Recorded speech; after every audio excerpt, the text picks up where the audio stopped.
All right, so you should have gotten 6, 4, and 8, 3.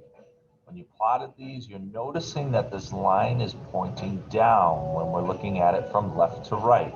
You always read graphs the way that you would read any sort of text, any sort of you know sentence. We go from left to right. So when I'm looking at this line from left to right, it's going down. So what happens to the y values when the x increases by 2? Well, every time the x increases by 2, meaning I'm going to the right 2, I'm going down 1, right 2, down 1, right 2, down 1. So my y values are decreasing by 1, okay? And this shows us that this is a decreasing slope or a negative slope. Let's take a look at another example. So when a line has a negative slope, it indicates that the y value decreases as the x value increases. This makes the line go downhill when looking at it from left to right. So exercise 2. For each of the following lines, write its slope as a ratio of a negative to a positive, then graph the line using its slope and y-intercept. Okay, so let's take a look at A.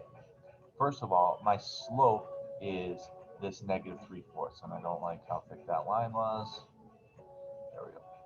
Negative 3/4, okay?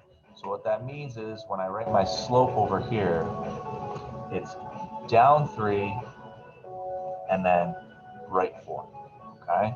So it's asking us to put the negative with the uh, first number, right? It says a ratio of a negative to a positive. So they want this negative with the 3, all right?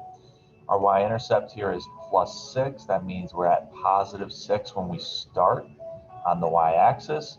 So this is a b equals 6 over here. All right, so let's graph this. Okay, I'm going to come over here. First, I'm going to graph the y-intercept. Anytime I'm graphing a line from an equation, I'm going to start at the y-intercept. The y-intercept is +6.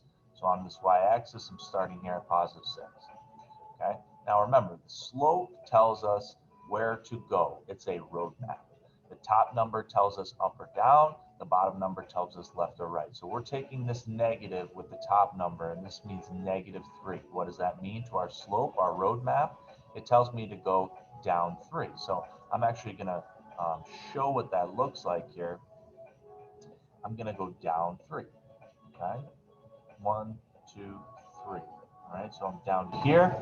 Okay, now it says to go right 4. So I'm going to go right 4. 1, 2, 3, 4. And here's where my next point should be. All right, I'm going to follow that trend again, that pattern. Again, 1, 2, 3. And 1, 2, 3, 4. And here is another point on my line. I've run out of space, right? I can't go down any further. My graph paper is not big enough. All right, so I'm just going to connect these points with a line.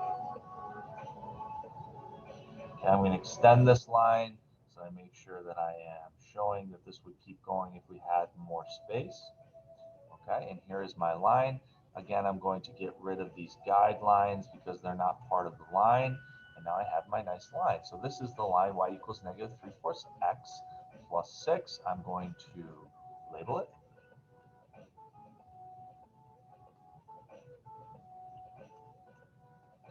And there we go. That's another negative slope because it's going down. If you look at it from left to right, we're going downhill. Okay. You guys are going to try B on your own, so good luck, and I will see you in the next video.